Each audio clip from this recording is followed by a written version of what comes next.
Yeah. Hello, all you Periscopers. How are you? We're just getting Facebook going here in a couple of seconds. This is Bo from Beau'd Not Broken. Are we on both now? Yeah, both. We're on both. Okay, welcome to the Daily Bend. It is Tuesday, and I want to thank everybody for watching the last shows. Remember to go to, we're live right now, but to go to www.beaudnotbroken.com. You can see all the shows that way and give suggestions, comments, questions. You can also comment. Love to have you comment, question on these live social media things as well. We're on Facebook and we're on Facebook Periscope. and Periscope. So hopefully you'll get the app, the Periscope app. Really quickly, I was talking with somebody yesterday about successes and failures, and one of the things we were talking about, the points that I made to them was, and I brought up two people. Number one, Vince Lombardi, and everybody hopefully knows who Vince Lombardi is, one of the greatest coaches in the history of football in his era, and probably today as well. He would have been great. But he became a head coach at the ripe old age of 46. I was talking to a young person, and they obviously want to, light the world on fire at age 21 or 28, whatever it may be. We fail to remember that experiences and education and all the things that go into finding our place. So Vince Lombardi at 46, head coach, and of course Nancy Reagan just passed away, and her husband, our President of the United States, Ronald Reagan. I put a little thing in there about Nancy when I was a little kid into Facebook this last weekend. I think it was on Sunday. An amazing couple, amazing family, amazing legacy. But he was 69 when he became president. When he went into office, he was 69 years old. So there is hope for all of us in that. And the reason why Ronald Reagan and Nancy were Beau'd, and so was Vince Lombardi.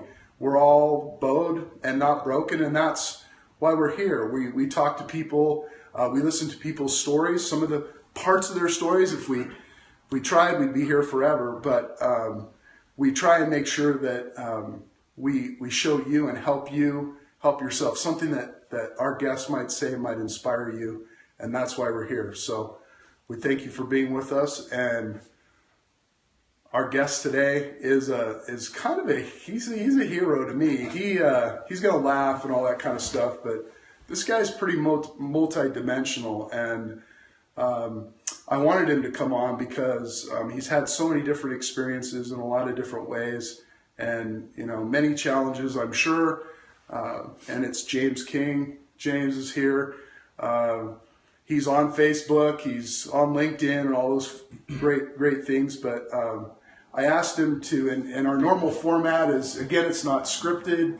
It's not, it's the first question I usually ask is, tell us about your journey, but that's a little bit too broad. So if you had some ideas as you were maybe driving over and you've seen, I'm sure you've seen some of the other shows, tell us about some of the significant times in your life where, faith in yourself and the courage to either go on or whatever it might be, and that patience and endurance might have helped you through a couple of different situations in your life. Sure. Well, so I've been in the IT industry now for, longer than I care to admit, more than 20 years. But I didn't go to school to get into this industry, and I was in the military initially, straight out of high school. And I think one of the biggest challenges I had was that... You're a BA, right? BA. Designated BA. And I don't know about that. I could say badass. It's all good. And I think one of the biggest challenges I had initially, early on, was leaving the military and then having to decide what to do then. I was going to go into law enforcement. I had recently gotten married. My wife gave me a good smack across the head and said, hey, you're not in the military anymore. You're not going into law enforcement. Because that was my fallback. I went to the University of Utah for criminology. I wanted to go into law enforcement, and so I had to pivot. It's probably one of the toughest times I can recall because I essentially out of a job. Right. I've still got the whole military mentality that doesn't work well for you, especially in Utah. Because there's just not a whole lot of, other than Air Force up at Hill Air Force Base, not a whole lot of Army grunts running around. A lot of Army grunts, okay. And so I had to pivot. I got lucky. We had a friend that worked as a recruiter. She hired me to be the office lackey. And so I did all sorts of administrative work. They discovered fairly early on that I was pretty technical. I could work my way around their computer systems. Not to interrupt, but to interrupt a little bit. That was the early days of IT stuff, where you're going to be that really. Mm-hmm. Here's this rough and tumble, military guy, harm's way, the whole thing. Interesting. Yeah, so it was pretty interesting the way it all worked out. Before long, they started actually farming me out to companies like Emmons and Sutherland and Eaton Kenway, and it was just basic, just like you said. I mean, there's still the early days of the IT industry, so a lot of pulling cables. Some of that kind of stuff, and then that morphed. One thing led into another, and I've taken a lot of risks along the way. My wife sometimes thinks I'm a little off my rocker because I'll just leave a job cold. I'm tired of it. I'm done. I'm leaving, and I don't know how many comments I get from good friends that are like, "Are you nuts? You've been someplace 7-8 years and you're just going to quit?" Right. And that's just part of the risk-taking nature that I think I've developed over the years. It's not a cocky nature. It's that faith in yourself and knowing you have that experience and talent and ability. Yeah, I think the thing that I realized years and years ago was that opportunity and luck don't happen. You have to make your own opportunity. You have to make your own luck. And the only way that's going to happen is by taking risks and failing. Some of my best successes have come through failure after failure after failure. But that's I think how people grow and develop. I tell all the people that have worked for me over the years that it's okay to fail. Just try not to fail at the same thing multiple times. Right. And learn from your failures and then adapt. And that's been successful for me up to this point. Well, I was a recruiter for a while, and that's where I really I knew you. We knew each other in a way before that because you did a lot of stuff in law enforcement as far as IT stuff. But your name when it comes up, it's and you have a lot of good people that follow you and keep in touch with you. I'm sure you employ as well. You kind of bring good people with you the whole time. Is that and you just got a brand new job? You're kind of moving into another. How's your comfort zone? You don't seem to be too worried about your comfort zone. It seems like you're constantly pushing that. Yeah, I mean, so like you said, I mean, I just left my last place of employment here, 2-3 weeks ago. Took some time to do some stuff around the house, get caught up on chores, do a little four-wheeling, learn how to roll over my Kawasaki, that kind of stuff. And I start my new gig tomorrow. And so, I'm pivoting again. I went from leading a software development team now to heading up information security for a financial technology firm, which I'm really looking forward to. It's going to be a great challenge. You can never beat the hackers. You just have to try to stay one step up. Mm-hmm. One thing I admire about you is you. That's another question I usually ask. Before we get into a little bit more, maybe some personal stuff, but you take care of yourself, meaning in a good way. You do a lot of things that motivate you and move you. Tell us a little bit about that. Kind of, you take care of yourself so then you can take care of other people.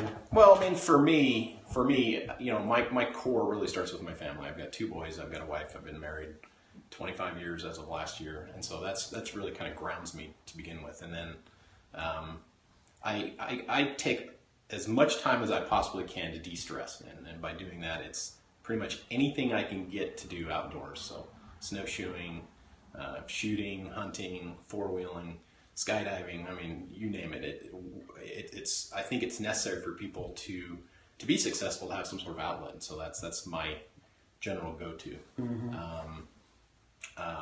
And for me, it keeps me sane. It keeps me from wanting to throttle some people. That's a good way to put it. I haven't heard that for a while.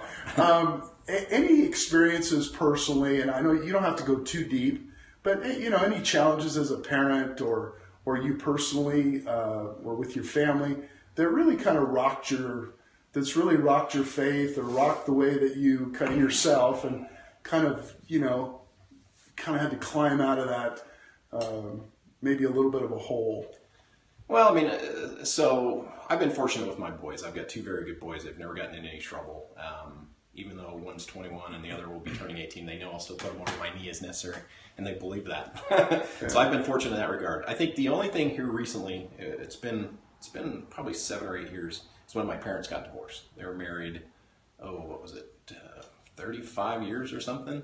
And my dad's former military. My dad did 27 years active duty Army, and then he took a civilian job with that kept him overseas for years. He was probably overseas in Iraq and Kuwait, working for the military. And one day, he found another lady friend, and so that rocked my world quite a bit. In fact, I booked a plane ticket. I was going to come meet with him personally. Talk about throttling. And so that was pretty painful. Because I my personal belief is if you enter that type of commitment, it's somebody's going to have to shoot somebody else before I break that level of commitment. Right. So my wife and I do have a shotgun commitment, 10 paces. Right. So that was 10 paces. That was pretty powerful. That's something that would your view of your father for all those years, and then all of a sudden he waivers or whatever, and it always takes two to tango. But I could see where that would kind of rock you a little bit. How did that affect the rest of the family? Same way, kind of like shock and awe. Do you have siblings that kind of just went, oh my goodness? Yeah, to be candid, I think I've handled it better than some of my siblings. Because I still speak with my father, and some of my siblings don't, unfortunately. Oh. And so it's been pretty painful for the entire family. But I think we're moving past it. Trying to still take care of my mom now that she's all alone, living in Texas. So try to spend as much time with her, let her see my boys as often as possible. But it was pretty traumatic for the entire family. I'd say that I've got a younger brother that probably took it the most difficult. I don't think he spoke to my father in those 7 years or whatever it's been. Wow. Tell me a little about your upbringing. I can imagine as a military kind of a guy, brat, and all that. What was that like? So it was interesting. I mean, growing up military brat, you're moving. I moved on average every 2 years. So spent a lot of time overseas, mostly Europe. I've lived throughout the entire United States. I can't think of a single place I've lived other than somewhere up on the northeast coast where there's not much military presence. But having to move constantly was pretty traumatic. You do get used to it after a while. But I went to 5 different high schools before I graduated. And then the reason I ended up in Utah was because my father was stationed at Fort Douglas while it was still an active base. Oh, wow. And so I enlisted into the military from Fort Douglas. And so this is why I'm here in Utah as opposed to any other place I've lived before. But I got some great life experiences. Growing up, being an Army brat, living worldwide, you have to be quick on your feet. You've got to be able to you've either got to be able to knock out the biggest guy on the bus, or you've got to be able to make friends with everybody because there's no in between. So did you do both? I did both. Any more than the other? I'd say I probably did less of the fighting and more of the good. the communicating. How about that? But there was a fair share of having to, as my father used to put it, find the biggest, meanest SOB on the bus and try to knock him out. That's in the days when you could do it. That's right. You could have a fight on the sidewalk and not get arrested and go to jail as a juvenile. Mm-hmm. Being in the military, growing up that way, I really kind of want to just focus on it just a little bit more. But what's your advice to those that may be thinking about going into it? We have a lot of young people that watch, and then advice for those that are getting out, and maybe the way you see the world, the economy right now, and where you think they ought to go. So it's kind of a two-phase question. All right. So I mean, it's interesting. I just had a niece enlist in the Army about 1.5 years ago, and I recommended highly that you reconsider that because a lot of folks will look at the military as a final option, right? I can't find anything else to do, or can't find success anywhere else, so I might as well join the Navy or join the Army or whatever. But where we're at right now is if anybody chooses to intentionally go down that path, you need to bear in mind that you will see time overseas. Right now, we are in combat zones throughout the world, half of which aren't even spoken about. We don't even know, right? I mean, we've got troops in Africa right now in active combat. We've got troops, obviously, in the Middle East. We've got troops in the Philippines that are engaging rebels. So you will see duty. So we're just an because you go in as a cook. Yeah. So, I mean, you think you enlist as a cook, but everyone's a rifleman at the end of the day. So you just need to bear that in mind. I mean, if you're looking for discipline, it's a good option. If you're really feeling like you need to get some of that discipline instilled in you, I think the military is a good option. But I would definitely recommend that folks think through that carefully and not make it a hasty decision. Now, the interesting sorry, go ahead, finish your thought. Oh, I was gonna change subject to those looking to get out. Did you have a question? Yeah, as far as looking to go in or looking to be a part of it, it's not something that you take, like you said, not something you take lightly. It's something you really have to think about. I'm not just going in to be babysat, or I'm not going to go in and and not have to worry about what is there any difference between the recruitment in the military right now than it was maybe a couple years? Are they actively looking for people again? Because I remember there was a time when they weren't. Correct. Well, to my knowledge, right now, there's actually with budget cuts that have been underway for the last several years. They're actually not actively recruiting. So it's actually slightly more difficult to get into the military now than it was years prior because of the budget cuts. The sequester really cut a lot of that, and in fact, there's a kind of a purge underway in the military right now that if you're not meeting performance standards or even getting close to not meeting performance standards, you're getting riffed from the military. So. They're not taking just anybody. They're not getting rid of the big, long star general things, and they're not telling those guys to retire. I'm sure. But they are getting rid of a fair amount of officers. So between captain and major, those guys are getting purged pretty heavily right now. So we are losing some of our experience in the military, which is a little worrying for me. Right.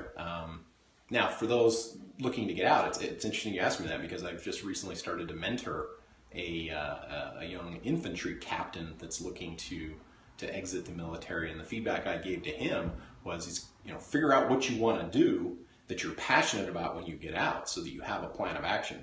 Don't do what I do and just simply assume you're going to roll into something. Like in my case, law enforcement.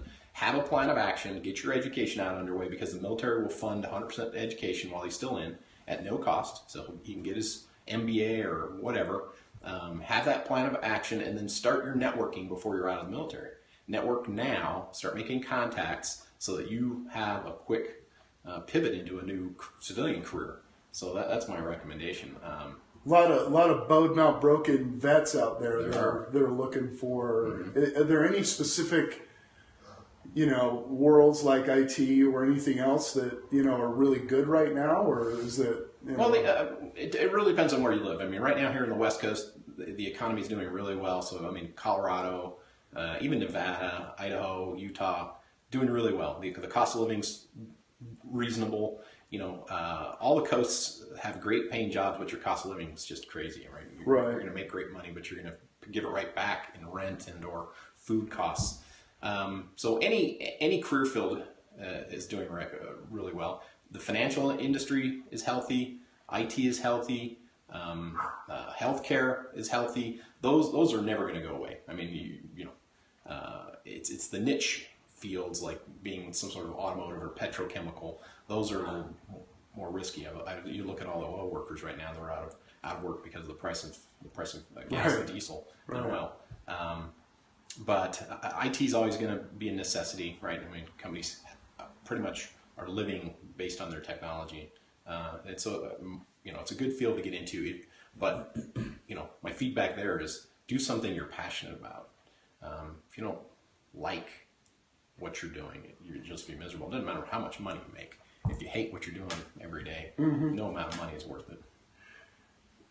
That's probably some great. That's something I should have picked up on a long time ago. If you don't like what you're doing, find something that you really do. It doesn't matter what the money is. And I'm trying to teach my older boys.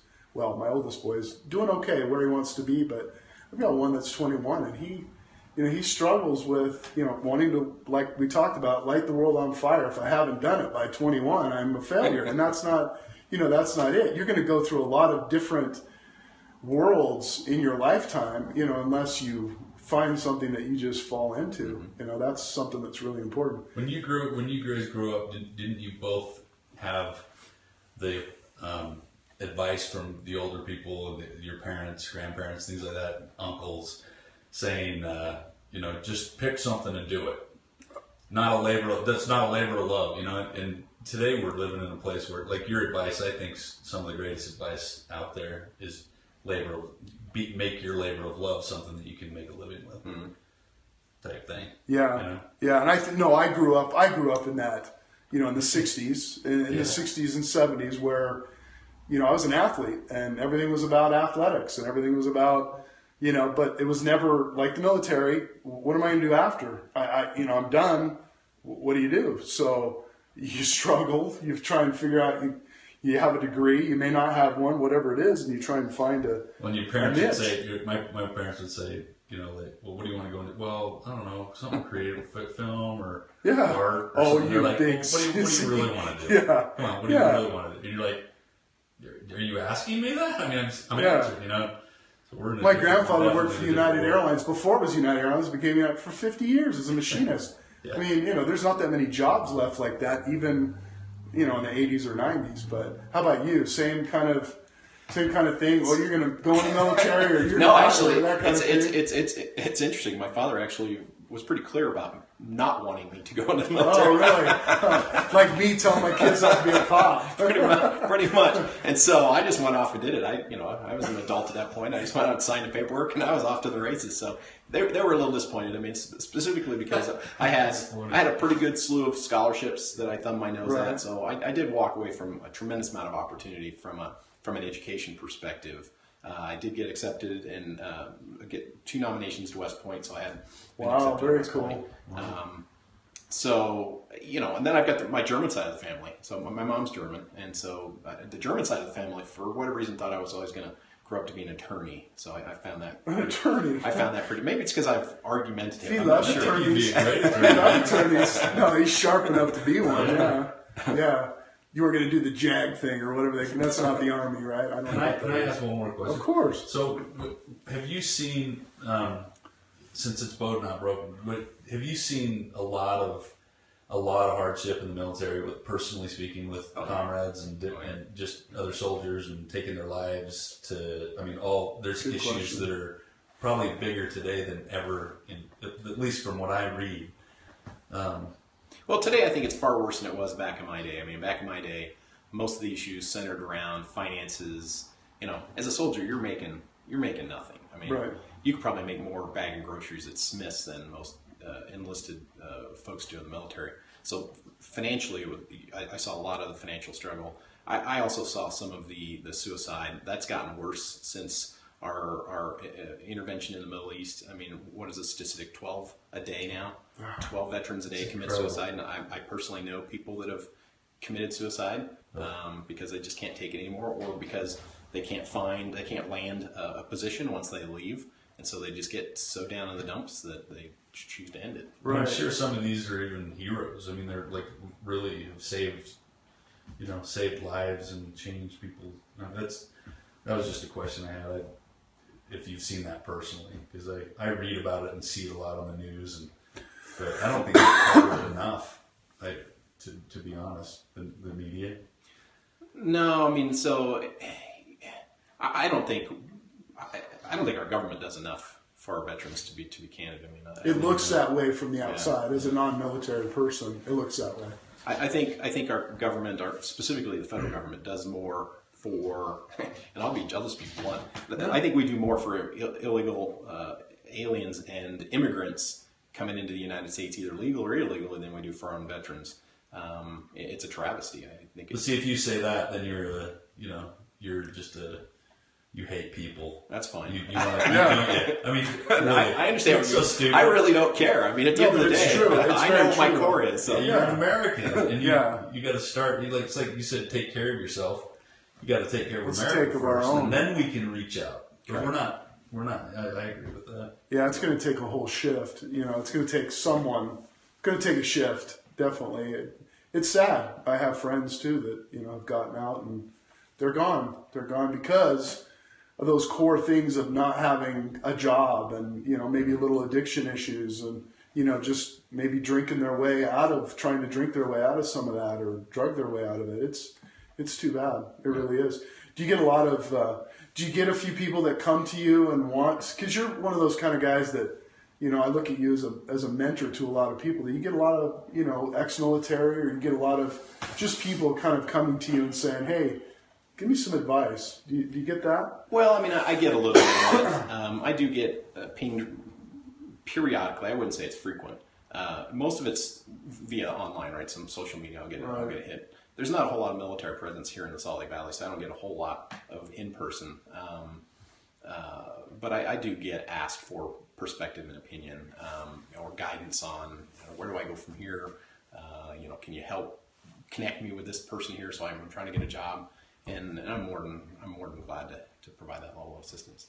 It's the least I can do. It seems that your world is a lot like Christian's world, where the formal education really doesn't. I mean, my 2 master's degrees don't do me any good with the IT world. It's more hands-on and learning all the different code, you know, learning and working your way up and all that kind of stuff, which is conducive to, you know, to help a lot of people. I think we're talking about the other day the traditional educational system, you know, higher ed is, I think, you know, it's going back to the mechanical stuff and the electrical stuff, and it's going to the IT side too. Not a bash. In some ways, it's going to be much less relevant in the future, I think, because of the internet and you can learn anything you want. You put your mind to on YouTube. I mean, and you really practical stuff. We have, just so you know, we have like 2 more minutes live on Facebook. We can keep going on Pinterest because we'll archive that. But the people there need to maybe get the app uploaded. Yeah, hopefully those of you that are watching on Facebook Live, we're going to do this on live on Facebook and Periscope, but hopefully you get Periscope. A couple fun questions. Growing up, who's your hero or heroes? Oh, wow. You know, having lived worldwide, as a kid, I can't say that I really had any heroes. I mean, I was big into boxing back in the day, so I really loved watching Evander Holyfield fight. He seemed to be a man of principle, and he could kick some butt at the same time. So I enjoyed Evander Holyfield. Ronald Reagan was a hero of mine. I was in the military during Reagan's era, so that was pretty good time. You know what? I mean, I've never met these individuals before, so maybe my comments are inappropriate. But I mean, John Wayne, Clint Eastwood. Yeah, we come from that era of John Wayne for sure. Yeah. You know, for sure. How about movies? How about a movie that you just, and it could be a chick flick too. I don't care. Is there a couple movies that really resonate with you and maybe your marriage, or I mean, you know? Well, so first of all, let me address the chick flick thing. I've seen just about every chick flick out there. Look at this guy. I watch Lifetime. He looks Networks, like the old. Remember, I don't. Hallmark Channel. It wasn't by choice. This guy's all. It's not by choice. This guy's all this. It's not by choice, but I will do what it takes. What's your favorite one? Some of them aren't bad though. Yeah. What's your favorite one? Well, I can't really recall them specifically. I'm physically there, and I'm trying to absorb and be there for my wife. But I'll watch any military flick. Right. We just saw 13 Days of Benghazi. Yeah. Man, me and my son, my 21, we were shedding tears toward the end there. It was powerful, painful. I mean, so Lone Survivor. I've read the book. I know a couple of the guys are actually there. So any of the military movies. The Battle of Mogadishu. So that one was pretty phenomenal. I know some of the Rangers that actually participated in that fight. That's Black Hawk Down, by the way. Sure. So that's. I mean. Yeah, that's kind of what I gravitate to. I haven't seen the new Star Wars yet. I don't have too much interest in seeing the new Star Wars. How about superhero? But Beau'd Friday, got to have you. See, you got that. You can wear that. See on Beau'd, and you just throw that out there. You got the army on there. That's superhero. All those superheroes. I'm just gonna restart this one. That's fine. Okay. So you keep going. Any favorite superheroes? Oh, I don't know. You're a Hulk guy, right? No, I'm really a Captain America guy for the most part, but I vary all kind of Batman. You know, depends on my mood. So I never really got into the superhero thing. I mean, I never got into the comic books of the superheroes, but I mean, because you were. If you had to pick one, what would it be? What would it be? I don't know, probably Iron Man. Yeah. Iron Man. Okay. I can like see that. I can see that. Advice for, this opportunity, give everybody an opportunity that, has basically, we're all, like we say, we're all bowed, not broken. And that balance is hard to keep throughout your lifetime. And you have waves that hit you or attacks that hit you. What are a few things that have kept you, kind of steady? And what would you, what do you tell your sons? What do you tell them that might help them? So my tagline on my email for years and years and years is sua sponte. It means of your own accord, to just do something without being told or asked. And so I've tried to teach my kids to be proactive. Also, as it relates to stress, I've watched my boys get stressed over things they have very little control over, right? I mean, just yesterday, I think my oldest was telling me something about North Korea. I was like, can you do anything about it? Is there anything you can do about it? If so, do it. But if not, why are you letting it affect you? So don't stress over things that you have zero control over. But those things you do have control over, fight it. I mean, just go to war with it. Right. And make your own result. But too often I just run into people who allow themselves to get into the dumps over things that A, they can't control, or B, they can control but choose not to. And so, the things that I think I've said recurringly kind of follow along those lines. Mm-hmm. Make your own luck. Make your own luck. Mm-hmm. I like that. Any other questions? No, well, I know, we can talk to him for hours. We can talk to you for hours. From that. Great guest. I mean, again, if there are people out there looking for really an example of the ability to transition in life and ability to serve your country and then go on and have family and find good jobs and be in a good place with good jobs and really be a good friend to a lot of people.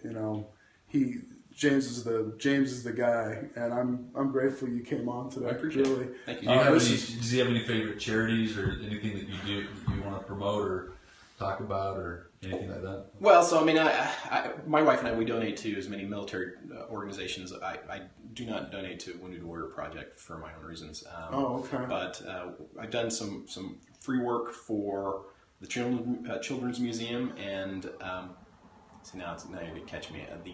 Inside the Children's Museum, there's a thing for middle school kids that I spent about a year working free technology projects for them. But you're catching me. I can't remember what For it is. elementary school kids? Yeah. Is it like the town center? Is it like the one of my kids in 5th or 6th grade? You pretend to be a banker. Yeah, it's. I know they that's. do it. Yeah, my kids.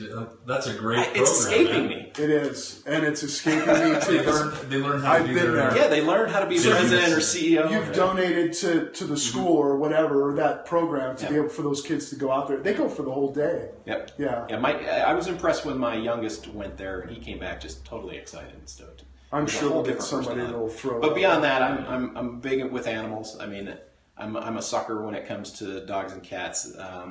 I've got 3 dogs, 2 cats, and a lizard, and all of them are salvaged animals. My last dog, which is a pit bull boxer mix, which technically just saying pit bull in South Jordan will get the dog euthanized instantly. I got the Humane Society to reclassify what the dog was, but I salvaged that one from Facebook. Would you get him reclassified? Just a boxer. It's so crazy to do that. It's just crazy. They're not vicious dogs. It's the owner that makes them really vicious. good dogs. Every dog can be a one that locks on and does that kind of stuff. Noodles That's are ridiculous. vicious, man. Yeah. Well, thank you very much. Appreciate you coming in and appreciate everybody watching out there. Remember to go to the website. Remember to get Periscope so you can watch live.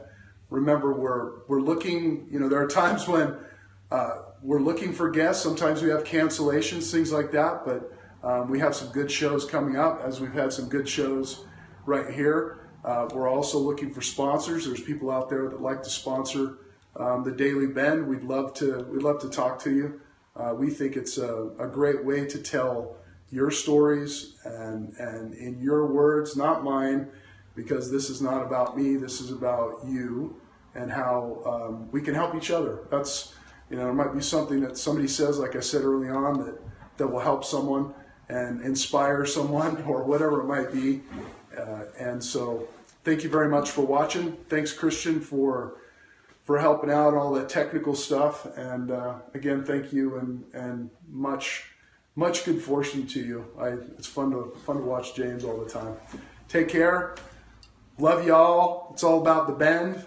Have a good day.